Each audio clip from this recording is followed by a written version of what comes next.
Hashtag the South. That is right. Hashtag Dirty South. Indeed, we are live, coming to you live from Winston-Salem, North Carolina. Also joining us from the Great White North is Carlos. How you doing tonight, Carlos? Dr. Carlos, that is. I'm here to do the will of the content gods, always. Yes. And you have been. If y'all have not checked it out, and I'm sure most people that watch me have checked out his coverage of Dr.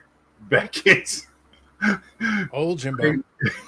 Great explanation of shill betting and how it might be okay or might not be okay. Scott, as a guy thinking about football tonight, you should appreciate this. He brought us defensive shill betting, offensive shill betting, and the next innovation, special team shill betting, can only be far behind. Yes. Well, that would be the reverse shill betting. I think maybe. Like, we're gonna see. I'm looking forward to it. I'm looking for. I want a chart. Is what I want. I want the man to build me a chart so that I know, and I would like some diagrams, and then the explanations. It'll all fit together. It'll be great. Yes, Carlisle. Tale is two halves. I am ecstatic. Feel bad for no.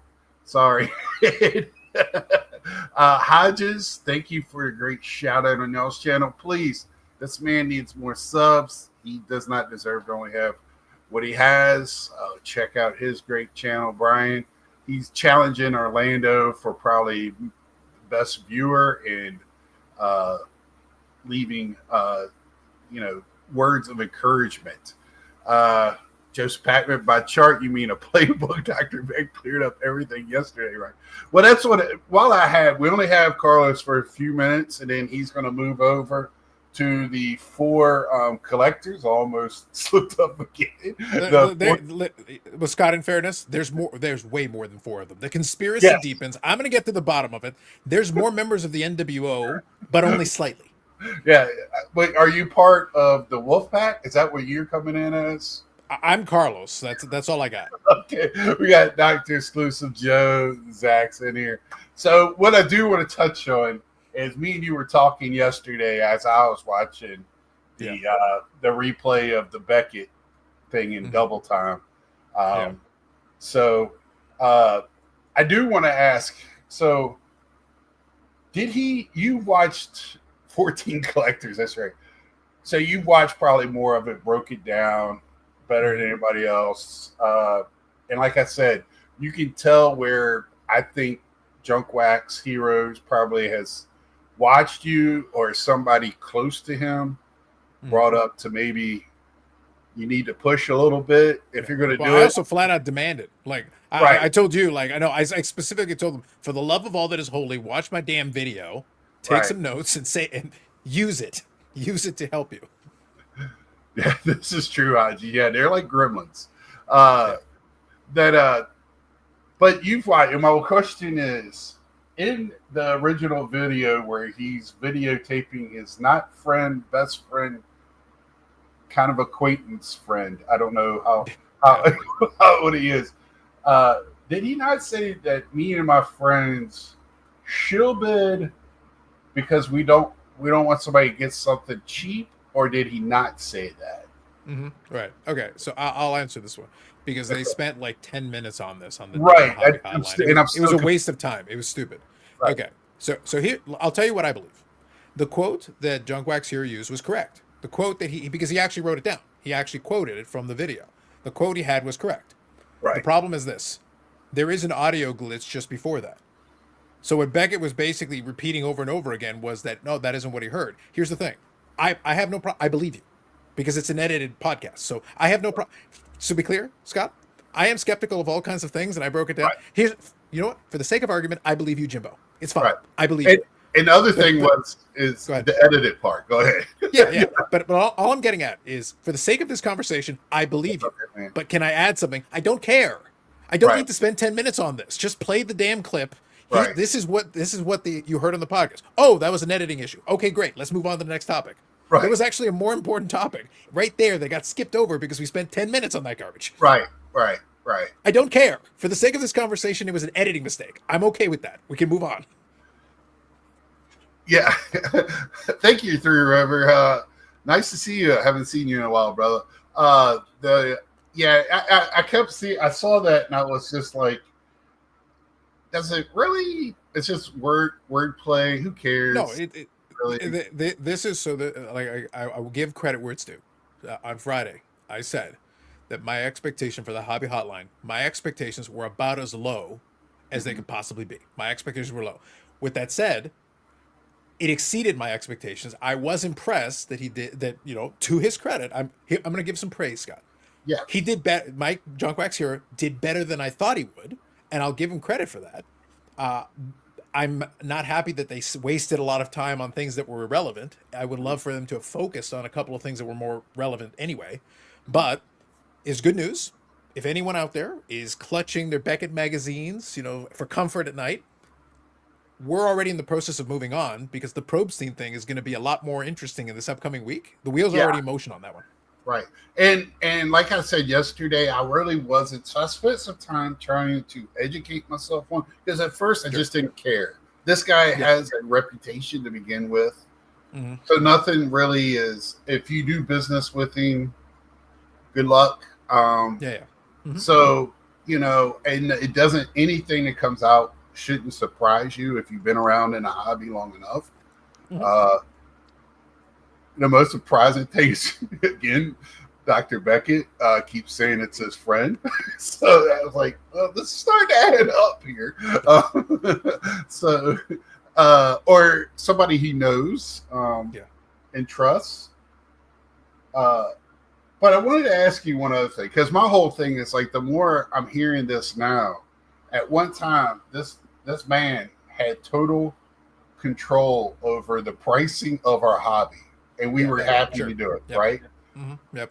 So if he is okay with some of this stuff now, and he was the sheriff, as you now have a label for him. Oh, I've coined him. He is the sheriff now. Yeah. So what? And he was taking prices from dealers from shows.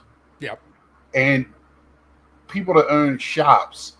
So which way were these prices going? And now that we're adults and know how the world works, how honest do you think these books were that we were looking at? Even though we all shared them and we used them as, it wasn't the end all be all, but it was a thing. It was kind of like PSA now. Yeah. So here's the thing. A lot of times people forget because time goes by. But in the old Beckett magazines, there was like a page on a lot of them where you could fill in pricing information if you wanted to share sales and stuff, if you wanted to offer some information. Here's the deal. Think about the 1990s or the 1980s. You don't have another way of getting pricing. You basically have to canvas. Like, you have to do surveys. It's a survey, right? And if you're doing the survey, so I'll answer seriously for the sake of this conversation, but you're doing the survey. Your job then is to use judgment. You have to go and like, this guy always lies. So then we ignore what he says because, you look around, and what happens is you go around the show, and what you do is you check in with people, or you have secret shoppers. Like, there's ways you can do this. You can be like, you go in, it's like, oh, how much are you asking for that? Like, whatever is on the price sticker, and then they try to, they would have sold it to you for $65. So then clearly it's not $100. It has a $100 sticker, but they would have totally sold it for $65. Well, then 100 is probably the wrong answer, right? So you start putting the clues together. So it's really manual, though. It's very manual. It's very, like, you have to use this judgment. So, like, you have to use your gut a lot. Well, the problem is you're only as good as the people you're sending out to do this. So now they're the ones providing you the info. Now, there is one thing that works in your favor. If, like, say we're talking about 89 Griffey, right? So many of those sold back in the day that if you've got 1,000 sales that you've got recorded, and somebody claims they sold one for $2,000, and nobody's even close to that, well, then throw it out. That 2,000, ignore it. And if somebody says they sold it for $1 and nobody else is close to that, throw that out too. So it makes sense to be like, no, throw out the ones that clearly make no sense. Everybody, but if everybody falls within a certain range, that's probably close to the truth, especially Right. something that sells all the time. Right. Right. Yeah. It's just, you kind of scratching your head if you have total control. And, as we were at that time in the hobby, nobody really thought anything. And, I still think, swell guy. I think he still is. He hasn't proven why we shouldn't trust him. I think on this, it's tough to go against your friends, and you're trying to defend them in a way to make you kind of still look good. We also have to kind of remember who his friends are. Remember, That's Probstein is a true. straight shooter. Probstein is a straight shooter. The man told us he's a Right. straight shooter. That was the A thing. take that is looking worse by the minute. A take Right. that is looking worse by the minute. Right, and we'll have to watch where he goes with that in the future as well. I don't agree with Eric that he's taking this as his 5 minutes of fame. He's in the hobby. He's always around. He's been around. To be fair, Hodges has it right. To be fair, Yeah, Eric is trying to be adjacent. Eric is an attention whore. He's desperate for his five. He's desperate for 5 seconds of fame. Yeah. So he's projecting that onto everybody else. Right. So that's what's happening right now. Yeah, but and I mean it could be, but I think he's just trying to. He don't have nothing else to do, so he's going to say yes to everything. I mean, I'm gonna push one thing. I'm gonna push back on one thing that some of the folks in the chat were talking about during that, because I watched it with the chat replay on the side, because you can watch the chat replay. I didn't have the replay with the chat. It's good with the chat replay. It's even better. It's even better, kind of following as the chat goes during that conversation. But there's one thing I'll push back on, because some of the folks in the chat were saying, I think P. Ryan used Beckett, and I go, well, there's one tiny little problem with that. Beckett invited him, not the other way around. Right. So Beckett saw an opportunity for somebody that was in a controversy that moment, and it was timely for the podcast. It was like you could have had this shilling debate with anybody. You could have found you could have gone to Jay Lee. You could have gone to anybody else that you wanted to, and can we have a back and forth debate on shill bidding? Anybody in the industry you want. Just pick out the Rolodex and call somebody. You called the one guy who was notorious in that moment. No, you were trying to draw some clicks too. You were trying to get attention, and it backfired and blew up in your face. Yes, and like me and my friends, and there's definitely people that are taking a side, or sure, that's fine. I don't know if they're taking a side more of they believe in shill bidding, but they're taking a side as he's a good guy, and that's fine. That's perfectly okay. So and I understand a certain point where he's coming from, but like you said, you shall not. And I mean, they even quoted you on the show: "Thou shalt not bid on your own shit." And just it's really simple. It's a good rule. It's really good. Yeah. So that, and like I said, if you're bidding on something, what your top price is, and if you lose, it's okay to lose. Just move on. But you should not bid outside your comfort zone. Know what you want to bid, how much they're going to pay for it, and then let the shill bidder win. But that's the way I feel. Yes, he's going to bid you up to where you probably could have got it for less. But if you put in your top bid and you got it for that, then that was what you said that was what you felt was okay to pay. So there's a couple of things there. I still don't think it's okay, but I just feel like as a defense against it for yourself, just be educated on what you're buying and stay within that means. If it looks weird. One thing though that makes it really tricky is that for that's why I use the example of the Griffey rookie. I use that example because there's tons of them. So if you keep seeing enough sales, then you're going to have a pretty good idea where things fall. You can't mess with every single one of those auctions. There's just too many. So, you're going to have a pretty good idea. For stuff that's a little rarer, you're right. But one thing you always have to bear in mind. This is why messing with the pricing is kind of bad. Because realistically, if it's something that doesn't sell every 5 minutes that we can't do that trick with, even if all I did was take an $80 card and make it $100, and you can afford $100, so that's fine. That's still within your means. I'm still stealing $20 from you at a time. Yeah. So And then if something else is based on that, so you think, okay, that's about $100. So then this other thing maybe is 150 or $200. Well, actually, it should have been 80, and this other thing should have been like 120. So I'm chipping away at dollars out of your pocket. So are you comfortable with it? Sure, but we all want more best bang for your buck. Like realistically, if it says $100 sticker, I want to offer 65 and see if I can get it. I'm willing to pay 85 or 90, but I would rather get it for 65. We all want a deal. But the problem is, if that $100 sticker was wrong, it should have been a $50 sticker, Scott. Just because you got it for 75 doesn't mean you got a good deal. But you were willing to pay it, so technically, according to that logic, then I guess it's okay. But no, it's not. You should have paid less. Yes, and I agree. But here's my my thought on it. I went to a show yesterday. There's one guy that's at all the local shows. He is drastically overpriced on everything. Sure.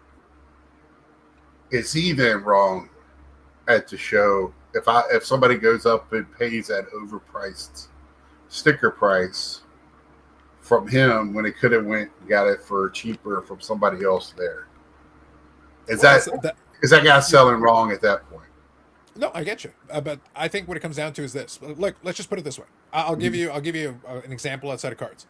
Mm-hmm. If I have $100 bill in my hand, and you decide to pay me $120 for it, so be it. That doesn't mean it was a good idea. That doesn't mean it's a good deal. Like, hey, listen, I will sell you this $100 bill for $120 all day long. Right. Doesn't mean it's right. Doesn't mean I should be doing that. Yeah. But people make these choices all the time. That it doesn't mean that you're wrong for pricing it that way. Look, if I can get that and and someone's willing to pay for it, and I'm willing to hold it long enough, usually the deterrent is the holding.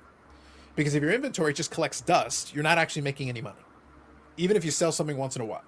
So you hopefully, as a dealer, you're selling it enough things often enough to make it worth your while. But we know the people on eBay that are running museums, like they've got price on it. They will never get that. The Saudi prince isn't coming. Nobody's going to come by and actually pay this ever.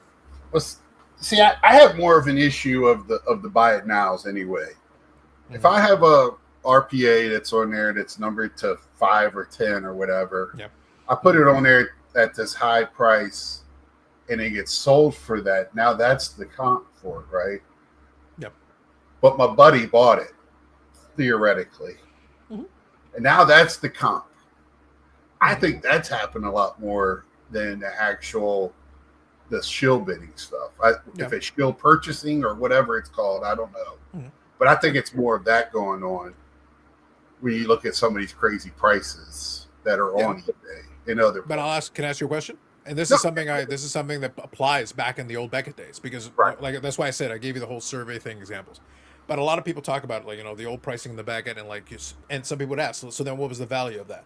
And I say this: it is an anchor price. What I mean by that is, if we didn't have anything, we could, even if it's wrong, at least if we have something. You take a card, you take a Pete Alonso card that you got out there. You look at it, oh, that's kind of a nice card, whatever. If the guy says it's $1,000, you're going to stare at him and go like, wait, what? That's a Pete Alonso at a 99 from Topps flagship. Like, are you out of your damn mind? And then if somebody offered you, said you can have the card for $1, you go, yeah, absolutely, totally. Awesome. Fantastic. But the point is, even if you know the $1,000 is wrong, if we can figure out some kind of starting point, an anchor. So back in the day, what would have happened is Beckett would have said that card should be $10. $10 in the high. So even whether it's right or wrong, just that number. You're sitting there going like, you're the Pete Alonso fan, but you're sitting there going like, yeah, I really would rather like pay $6. And then the dealer would go, well, I'd rather you pay $25. But at least you guys have something that's a starting point. Right. So now when he says $25, I'm like, dude, that's like 2.5 times. Look, I'll give you 8. And maybe you wind up at $7 or $8. So there you go. But you didn't pay the comp. But just having that number existing prevented us from having a 45-minute conversation, because if he had started 1,000 and you started $5, we're never going to make a deal. We're too far apart. And we got nothing in the middle to help us level it out and give us a starting point. Zach, to answer your question, we kind of touched on this a little while ago. But when he was getting frustrated, that was when the quote was. And when you watch the original video, there is a audio glitch like Carlos. And that's why I asked him, because I know he's... Oh, but he got irritated before that, Scott. He got irritated when... Yeah, that's true. Yeah. Right at the beginning, he goes, have you still been on... So just... Let's do a dramatic reenactment. Let's do a dramatic reenactment. So Mike asks him. Now, it was kind of a weird question to start with. I wouldn't have necessarily started with that question, but he decided to say, just like, have you ever shill bid on your own cards? Now, Scott, a normal person would say, no, I haven't. You'd start with that. That would be the beginning of your it's an response. easy question. Yes. Yeah, it's a slam dunk. It's he's giving an easy one just to start you off. Yeah, But he said, I don't know why people are asking me this that. question. But he's like, I don't know why people are asking me this. That's not the answer to the question.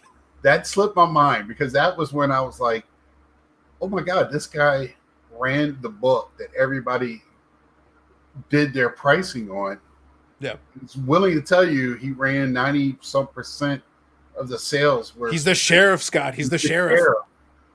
And I'm like, this is his answer? Like, yeah. Okay, well, this is starting to clarify a lot of things that me and Mr. Westergriff talk about a lot. Yeah. That we used to think were just jokes or whatever.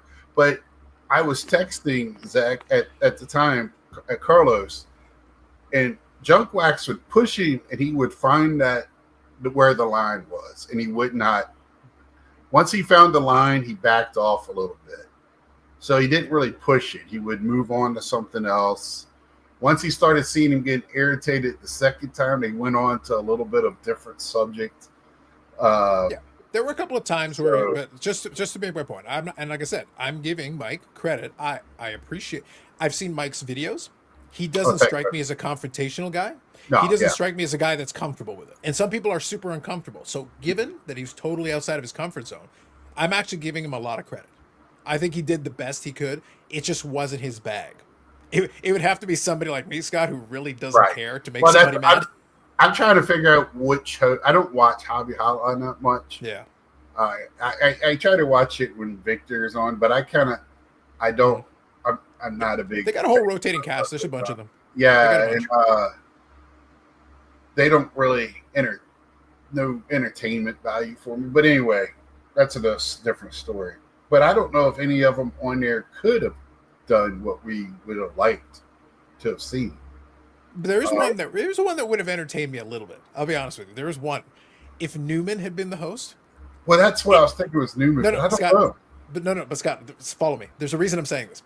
If Newman had been the host, it would have taken an hour and a half for him to finish explaining the first question, and the show would have been over. He would have never had to answer a single question. Nobody would have talked after. You're true. You're right. Like it would have fallen asleep in his chair. Like it would have never. It would have. That would have been the end of the show. Yeah, that would have been a round talk around every. Yeah, you're right. Yeah, it would have been amazing. Yes. It's the subject to me is on the subject is not the thing that, and I want to clarify this because some people are talking about. I can't believe people are bitching about shillbidding. I don't think we're bitching about shillbidding. I think people are talking about who's talking about shillbidding and the view that person has on shillbidding. I think that's what the bigger issue is. If it was Scott coming on and saying shillbidding, defense shillbidding, people wouldn't take care as much.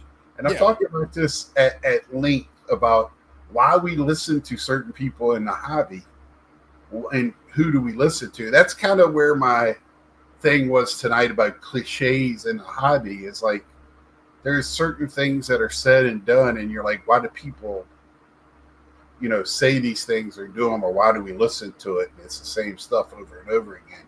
Sure. And that I think that's more of the issue than shill bidding. Shill bidding is like when you brought up a video, I don't know how many years ago, about trimming. We're going to be doing the same thing about shill bidding 10 years from now. It's going to be a thing that's always there. You can't stop it. People want to regulate. I don't know how you would regulate it. I just don't know. You can sit there and try to see who the same person is that comes in second every time. Good luck. Well, Scott, let me be very clear on this so that we don't misconstrue this. I want to make sure. Listen, as doing the will of the hobby gods, as a hobby doctor, I don't want to lie to the people. I did it for the content gods. I did it because it entertains the hell out of me, Scott. I don't have any plans on fixing this. There's a 0% chance that we're going to resolve this issue. Now, I also understand Zach's point, but just to be clear, look, if you run the old man out of the hobby, I really don't care. Like, I'm sorry. I don't feel bad for him. He's had a good run. He's had a long run. He's doing fine. He'll be all right. I don't think and I don't want to sound like I'm talking. I don't know him. I've only shook his hand once.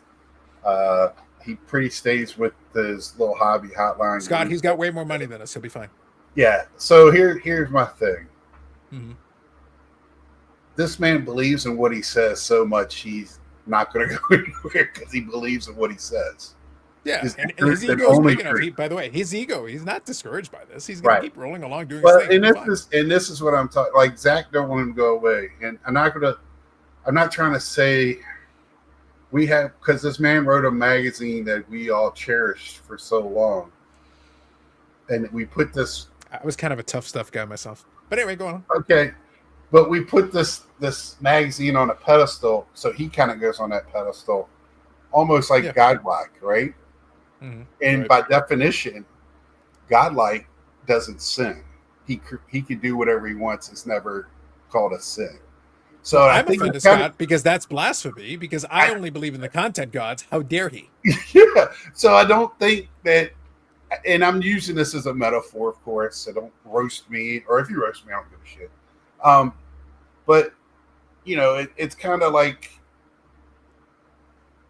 Becky can't do no wrong in some people's eyes, and that's okay. I don't know him. I don't know him personally. Mm-hmm. He seems like a nice guy. He speaks to everybody. He autographs everybody's Beckett. You know, he takes the time to talk to people. He don't shun. He don't stiff arm people. Jeff said that John Newman dominates every conversation. He does. Like, That's why I made the joke. That's why I it's made the the joke. one, you know, Ziggy called him out on that, and I was like, yeah, he's kind of on point with that. He's one of the reasons why I don't watch that show, but you know, I just feel like, and I think he'll be fine, and this will blow over, and he'll. It's already Scott. It's already blown over. Like that's Right. what I mean. Like he literally, if someone out there, an emissary, wants to send a message to Beckett, no one has had more fun at Beckett's expense the last 2 weeks than me. Right. We are already in the process Yes. of moving on to Probe Steve. And I'm not trying to crucify him. I'm just trying to. My thing is like I feel like a little bit of, and I brought it up last week and this week. Like I cherished that book. I waited for it to come out. I wanted to see those arrows. Mm-hmm. Now I'm kind of like, man, was I scammed? Was I, you know, like really? But you know, it really. I'm thinking at that point as 12-year-old Scott and not 54-year-old Scott. 54 Scott don't really care, but you know. Well, I'll say this, Scott. I'm going to head off here in a moment, but you're going to enjoy. So I'll tell you. Here's a little sneak preview. I have already kind of started thinking about what I want to do for the podcast episode this week. I'm going to record it on Monday. It'll drop on Tuesday, and I'll let you know that part of the title is Hobby Resilience. So kind of what you're referring to, I want to touch on that specifically. I want to talk about that concept because I have some very definite ideas and some things that I would like to touch on for that specific topic. Right. And I want to appreciate you coming on, just spending a few minutes before you go on to the bigger stage. Thank you for coming to the side stage. And spending some time. Scott, so I've already told Scott 100 times, he just has to send me the link. He just wants to be all by himself. That's what happens. He keeps claiming he's sending links to people. No. He doesn't send a link to anybody. He's like, I don't need you people. This is my show. I'm the star. Well, I got to say, I am feeling better. I've done some changes in my life that's been better. I'm hopefully be a little bit more upbeat. I'm ready to start churning out some better stuff. So never meet your heroes. Well, Josh, like I said, I never knew Beckett was a real person. I never put a magazine to a person until 10, 12 years ago. So there you have it for me. I think it makes it. I think it's. We have. I forget which number it is. I have one of the rules where I say one of my rules where I say there are no sacred cows in the hobby. I'm willing to make fun of anything. I treat them as human beings. I think this is. I think this will be helpful though. This is kind of a last thought I want to give. I treat these people as human beings. Human beings are fallible. That, by the way, and so that we don't get it misconstrued. I'm not trying to bury the guy because at the end of the day, I can't. His legacy for a lot of people, whatever it is already cemented. It is what it is. Right. So, you know, and I'm not taking that away from you. What I'm saying is that in 2025, I have to take what he says with a grain of salt. He's demonstrated some very bad judgment here. So Going forward, maybe we should be a little bit more skeptical. And don't just take his opinion at face value. Just to like take it as one, but give him one vote, just like Right. anybody else. Yeah, I Hear the don't think words and anybody's make your trying own to. decision. I don't think anybody's trying to take away what he has done, Yeah, right? and I don't think we can, even if we wanted to. So it's Right. not a thing. Yeah, So and like you said, he's human. That's kind of where I'm coming from. He that's makes fine. mistakes. You know what I mean? And he doesn't think he made a mistake. We do, and it's opinion. It's an opinion, It, right? it made good fodder for me. I got 3 videos out of it. Right. So bless you, sir, and bless the content gods. Scott, have a great rest of your show. All right. Take it Thank easy. you, Carlos. Y'all check him out on Ford Collectors at 9:00. Thank you, buddy. See you. Bye. So there you have it. That was a little impromptu. Me and him yesterday. I texted him while I was watching, wondering if he was going to do another one. Zach says, I went to the Dallas Card Show and 99% sure I rode an elevator by myself with Dr. Beckett. I'm embarrassed to say I'm not 100% that was him, so I don't say anything. Yeah, Zach, I never, I just thought of growing up, Beckett Magazine was the Bible to us in the car community. That's how me and my friends, my dad always made sure we had one when we were trading with each other, so nobody would, get anything over on the other person. And that was, how we did things. And, always had it at the card shop, even though the card shop would use it against you and never you, he was always above it, going the other way. So there you have it. I was just watching before I came on Hitman 23. He had another one of his great videos. I'm not finished with it yet, but he went to a show today and said his show was 75%. Yeah, it was the Bible. That the Hitman here was, and you can come on Hitman if you want, was 75% sports, 25% TCG, non-sport, which awesome. Like I said, I went to a show yesterday. It was 2 rooms. First room was Pokemon. It was just a lot of energy.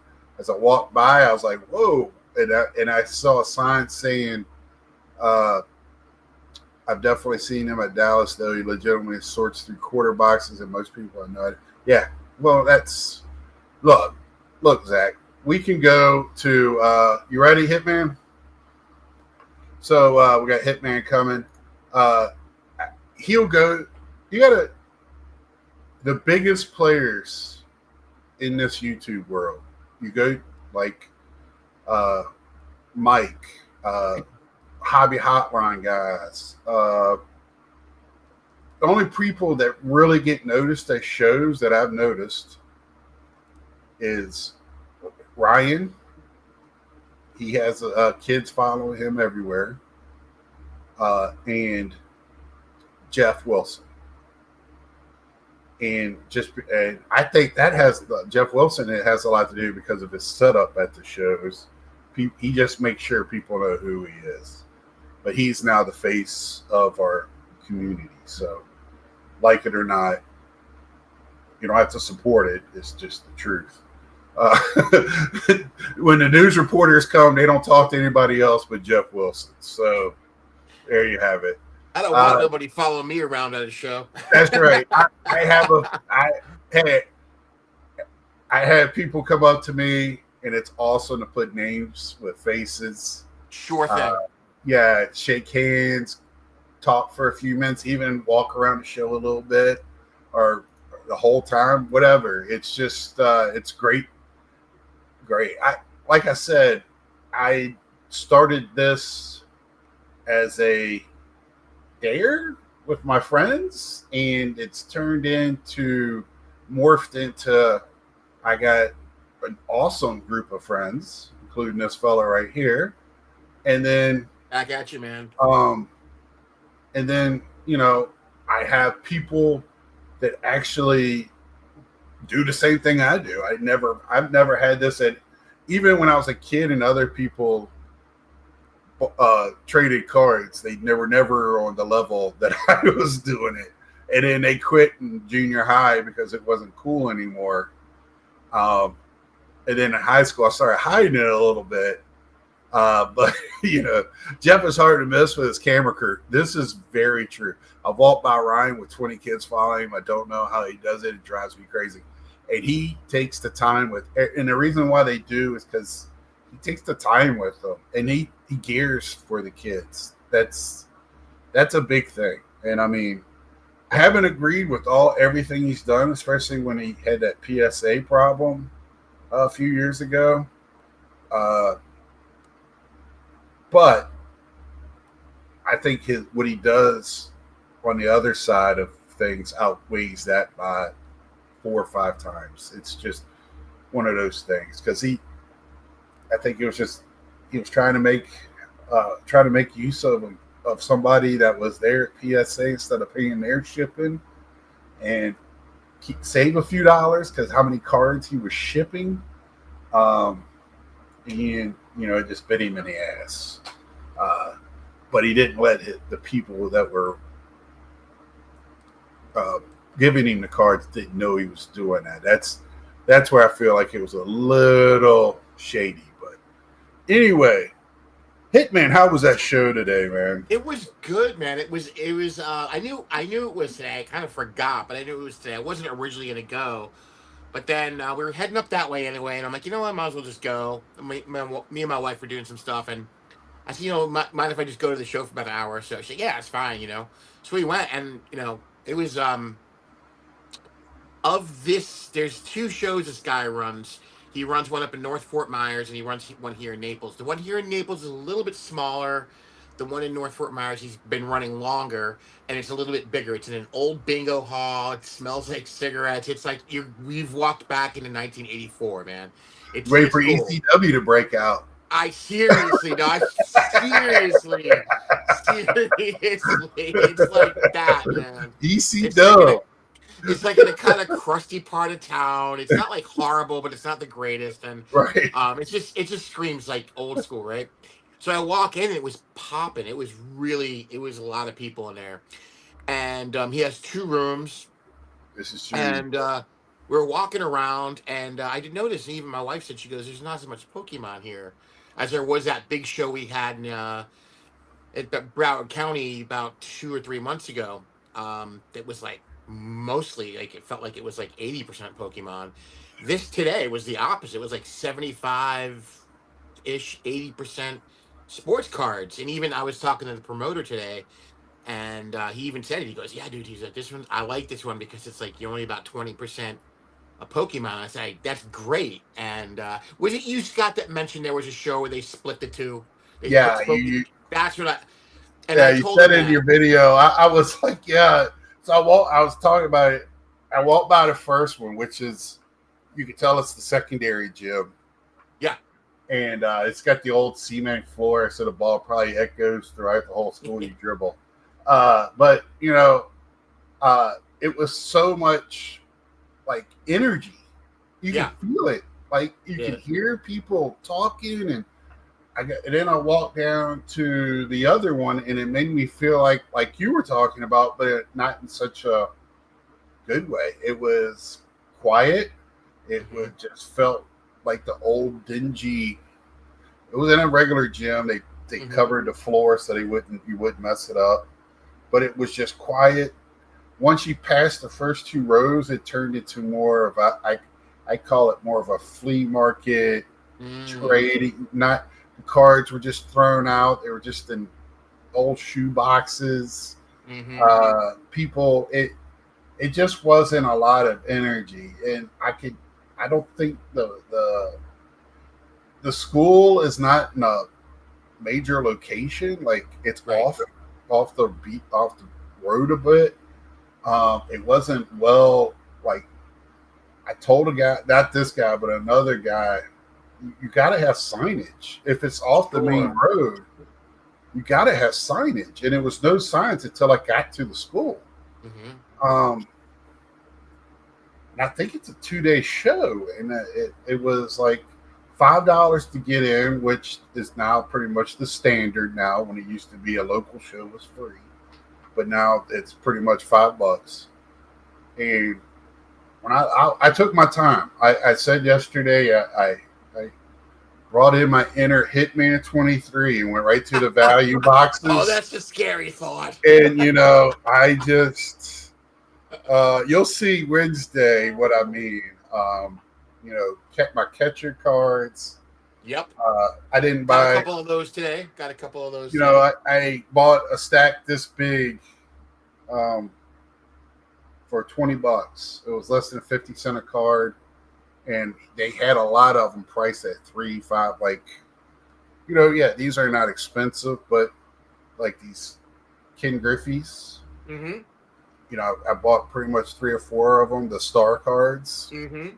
They're not, hard to get by any means or anything, but they're a couple dollars. If I get it for less than 50 cents, I need them. I don't have them. I put them in my Ken Griffey binder and go on my way. Usually when I see them, they're graded and then they are pricey. Mm-hmm. So hit up some David Wrights. P. Alonso's not so much in the boxes, but I did get a couple. Some Johnny Benches. I did get a Legends card. The one that you showed, right? No, there's something different. Yeah. You haven't debuted that card yet? I haven't debuted it yet. So okay. No. So save it. I think I did. I'm trying to remember if I did. I did get this cool. Now I'll show this. Now this right here. I don't know if it'll show up on here, but there's an image on this card. It's a Batman card. I cannot see it at all. It looks like a clear. It looks like a clear top loader. Like you got to have the light come through it. Oh yeah, I cannot see it at all. Yeah, it's. At first time I picked it up, I looked at the guy. Now I always buy from this family at every local show. I usually wait till the end so I can. They got the best stuff every time for non-sport. And I go, y'all, is this like a troll card or what? What is this? And he goes, "Oh, it's a Batman." So you got to get it just right in the light. But this was what I was about to show you. It's a materials. Let me get myself on the screen here. Yeah. Okay, blow yourself up. Whoops. Even with my glasses. Let's see. So it's a materials card for Scooby-Doo. Oh, that's nice. So it's his his necklace or whatever you call dog chain. Oh, that's cool. Yeah. So that is, of course it's fake. It's all day, but it's all right, man. I bought a box of this stuff, at the National last year. Probably one of my favorite rips ever. I remember when you bought that. Fun. Just took my time. Collar. Thank you. Battery. I need you as my words guy, my wordsmith. And just love it. And I've been picking up the rest of the set, picking up cards like this. I got like a piece of tire that's supposed to be from the van, the Mystery Mobile, and just loving just what the hobby is about, man. Having fun, cool. Right? For sure. So I picked up some Batman metal. Nice. Blasters. Nice. You get those at the Batman metal. You get those retail, or you get those at the show? Yes. So don't buy them non-retail. Try to find them retail. I've not seen those. Second, they just came out this week. The guy I buy about a family, he had a box of hobby, and he said he got it at a good point. He had it at Royals for. I did, and yeah. So there is for non-sport stuff now. Marvel's always been big, Star Wars, but even now DC. I've been complaining because there hasn't been any DC cards. I'm still complaining because we've only seen Batman, and DC comic books are really making a resurgence in that. That's cool. I I do. like to hear that. I pick some DC. I dabble in the comic books too. I don't collect. I mainly read. I'm a huge Batman fan. I But got also, comics a while ago. I don't do them anymore. right, I wish I would stay out of them because I just spread my money too. I'm Yeah. starting to make decisions. Like I did pack up a lot of my pops and sold those. Mm-hmm. I just don't have room for everything. And if I go to a 1 bedroom apartment to get a nicer apartment, I'm going to have to make some hard decisions, Mm-hmm. which is part of the hobby too, right? Mm-hmm. So, we're always people that start families got to, you got to make decisions in this adulting world, that you might not want to do. And that brings me to my topic in the last 15 minutes. Clichés in the hobby. Mm. Shouldn't take long. I even wrote them down. I have never wrote down anything for a show in my going on 9 years of doing this. Okay. Mm-hmm. So Mm-hmm. feel lucky tonight and blessed that you're one of the people watching this. Okay. First cliche we hear in the hobby. I collect for my kids to inherit. Mm-hmm. Bullshit. Yep.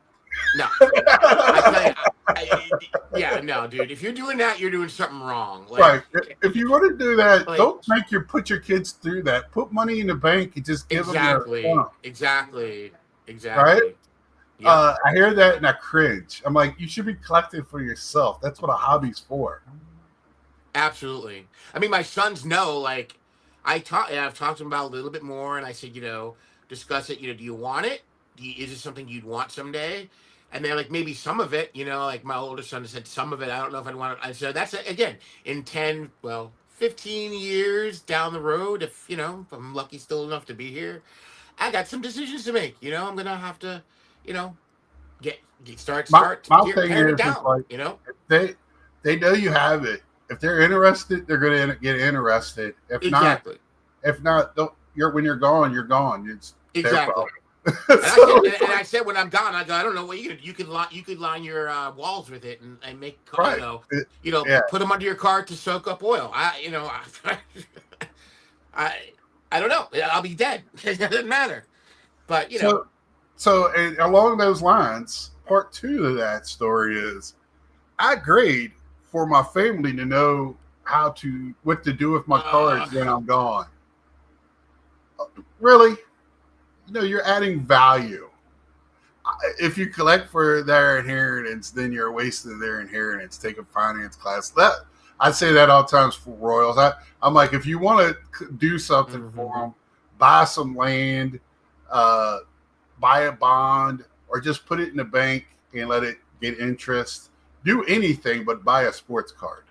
Yeah, sports cards are the last thing. Buy Princess Diana plates. Do anything other than buy sports cards. Please. Yeah, no. Right? No. I mean, have we not learned from the junk wax era? Right. Sorry, I get my quotes all the way in there.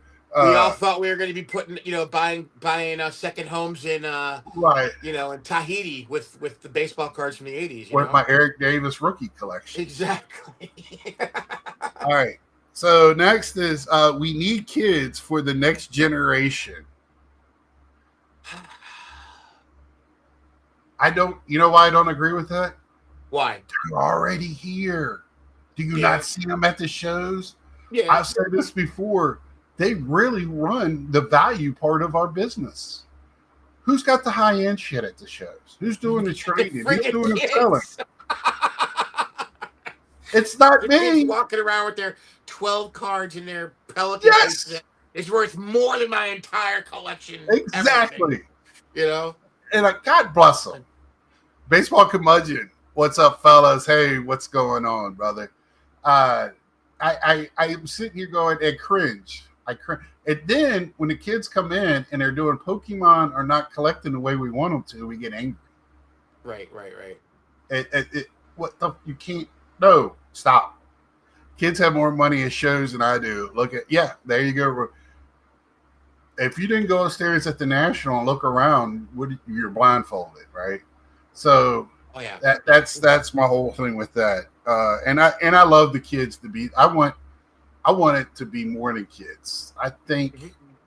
So what I did see at the show yesterday, and I brought this up before, and it's more and more, are women, Oh, I was just, dude. girls, I was just gonna say that at the show today. There's husband and wives. A and the ton of them. women are collecting. Yeah, and women are collecting. They're dealers. I mean, Yep. they're like, yeah, Yep. They're not just absolutely. holding the money. They're not just Nope, there. No, they're part of they're it. They're right involved. there, and Mm-hmm. they know what's going on. I love it. Mm-hmm. It that is opens our demographic and also Mm-hmm. doubles how many people are into it. Right. That's what Yep. we want. When Daddy Money runs out, they would be disappointed when they had to pay $300 a box. That's true.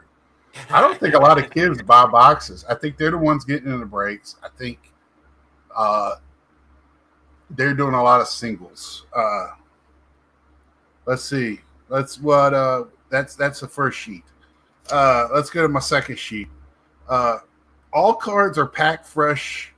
All cards packed fresh are tens. Yes, that's probably the best one.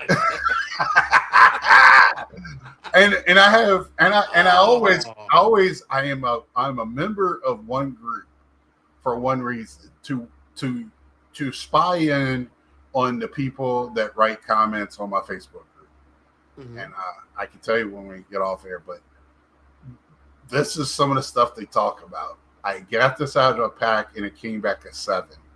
How does this happen? And I'm just like, welcome It to the does, hobby. because it is. Or you hear the people, I pulled it out of a pack and I sent it back because it was messed up. Now, our friend Mike O has done that, but he opened up 6 packs that all of them were messed up and all of Well, them, that, yeah. the rookie, that is something different. But, Yeah. Mm-hmm. you know, when a card is, 54, 47, whatever, and you send it back because it's not exactly centered, I just want to punch you. I'm at the point when this where I laugh out loud when Fanatics screws people on replacer cards. Yeah.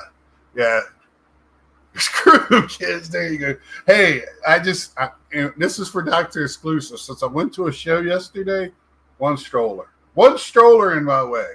That's because the Pokemon cards were in the other room. And no toys. So I had one stroller.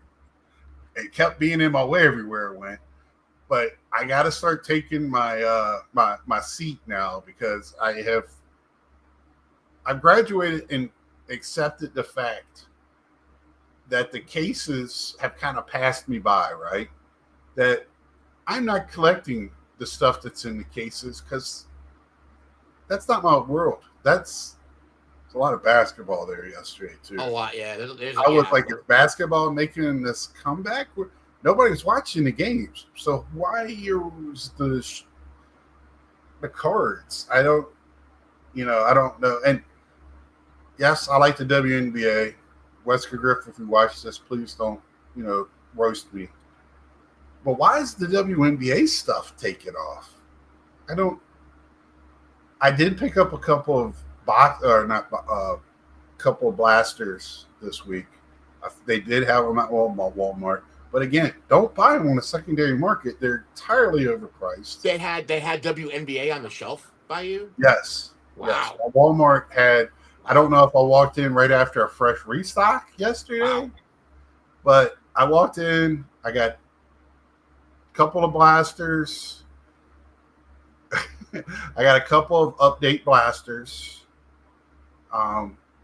Hoping to hit the, I just want a couple of the rookies.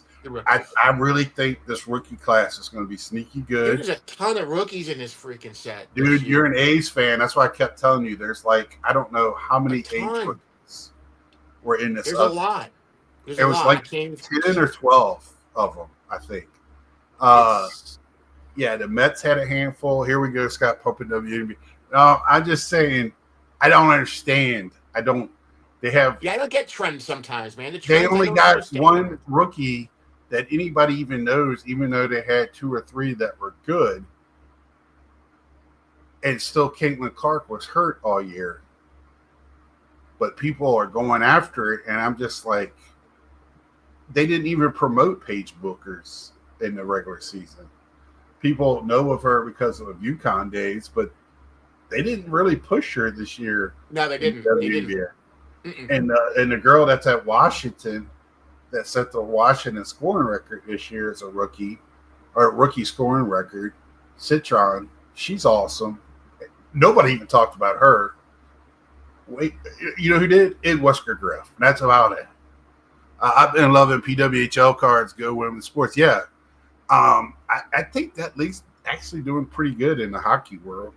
And my last one, people with the most expensive cards know more than anybody else. Say that again. Say that one more time. The people with the most expensive cards know more than everyone else.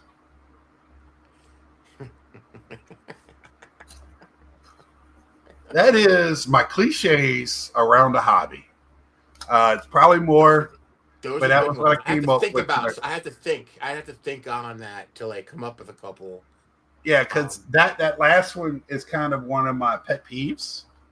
It's like when you got the money to make mistakes and to hide them, it's kind of like Tony Khan and AEW. You can make as many mistakes till you hit the right one, right? When you can afford to.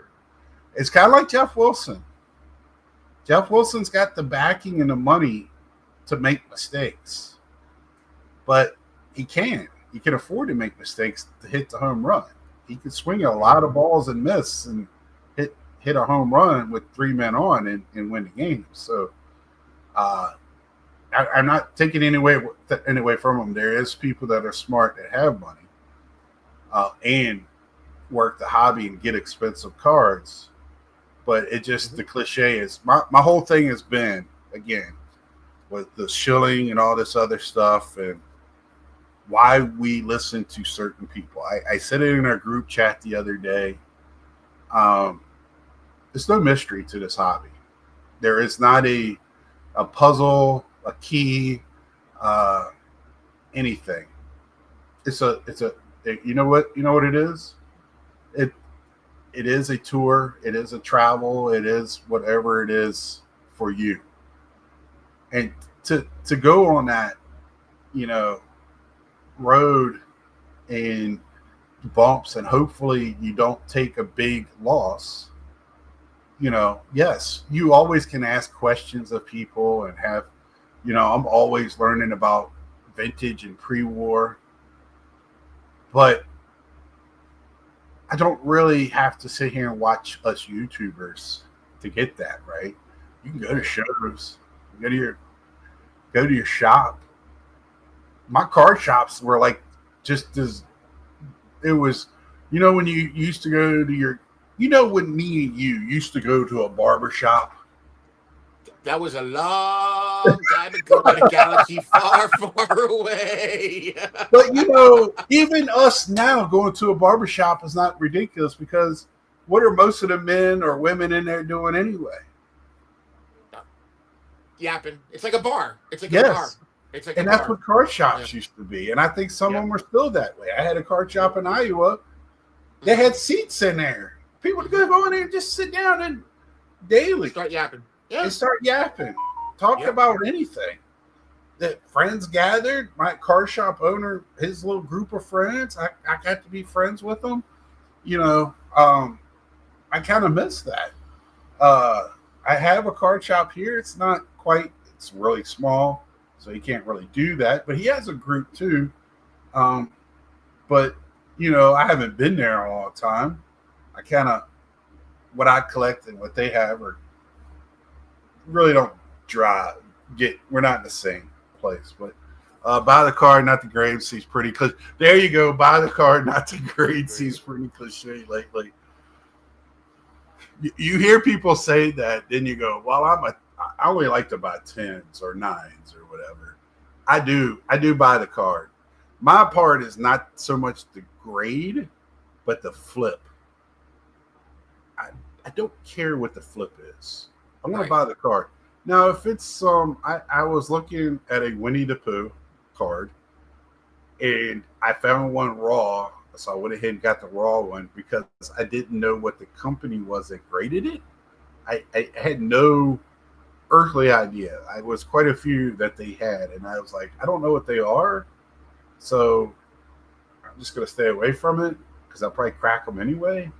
But I'm not gonna pay a premium to crack them because I didn't like the flip and I didn't know what they were. But uh, I've done that. I've cracked cards out because I wanted the Oh yeah, card. absolutely.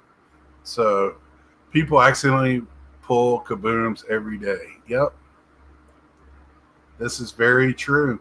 I've been buying these kind of for that same reason because I was reading and through watching that these have a pretty high rate of pulling kabooms or downtowns or whatever the hell they're called. But not just that, they're pretty cheap and they're always in the store. It's 3 packs or whatever, so people tend to shy away from them. And I don't open a lot of football, so it's just a good way for me to get a few football cards in my collection. Yeah, absolutely. So there was at that show. I said it too. The other surprise was because I always look at baseball, then I kind of put everything else in one big group. There was more of the other stuff than baseball in the sports. Mm-hmm. That shocked me. That was a shocker to me. Usually baseball's king. Yeah. At any show, and that kind of my today was of the sports, baseball was first. It was definitely the most. Then I'd probably say football after that. But see, here we have a lot of wrestling. You go to a show here, there's a lot of wrestling. There's a lot of race cars, but that's understandable. It's more race, not a lot, as in there's a lot, comparably speaking, to everything else. Just a lot more than you would get at another show in another part of the country. Just because where we're at. This is absolutely. I'm in Winston-Salem, and it used to be called the Winston Cup. The Winston Cup just closed their museum in town this past year, which was sad to see.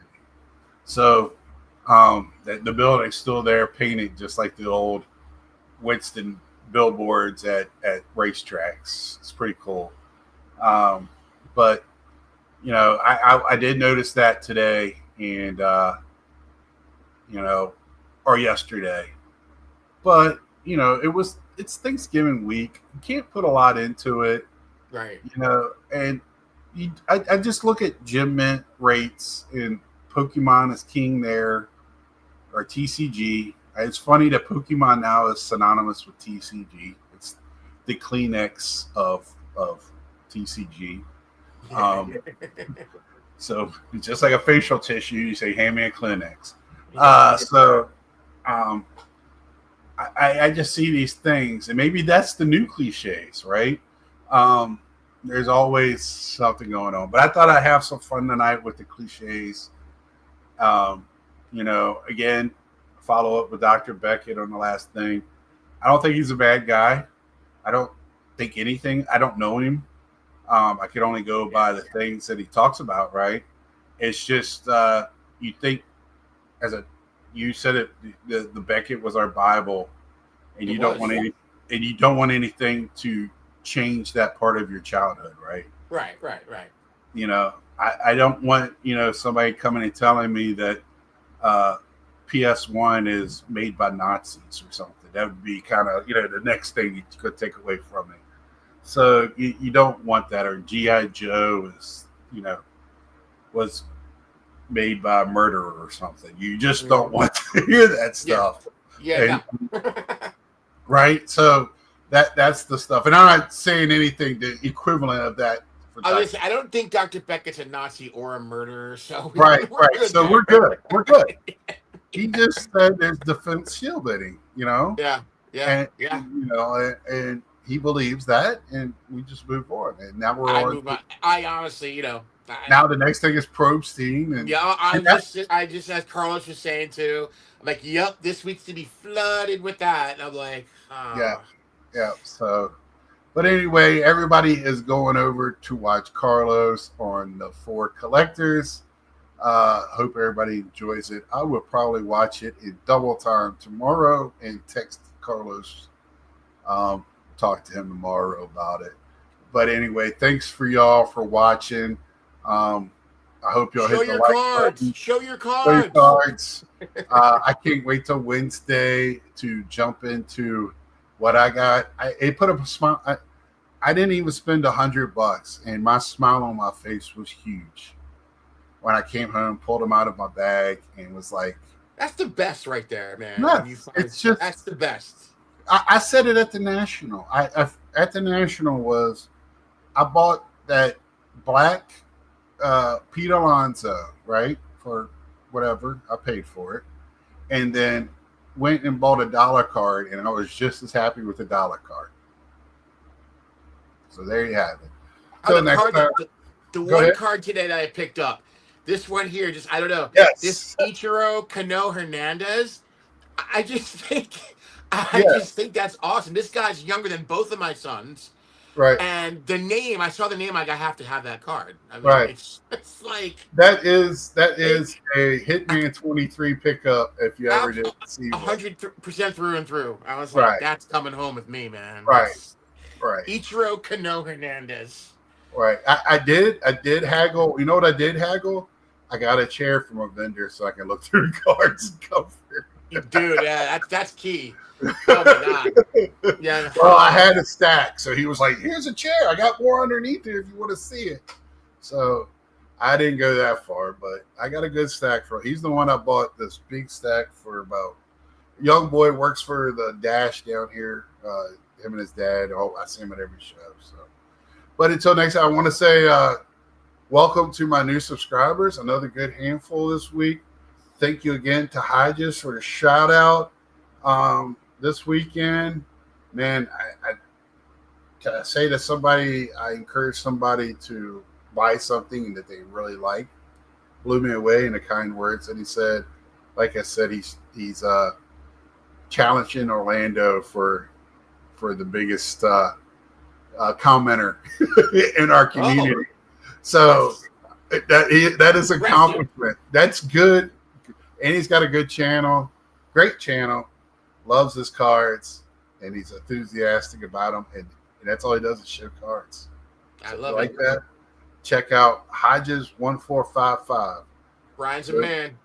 Till next time, see ya.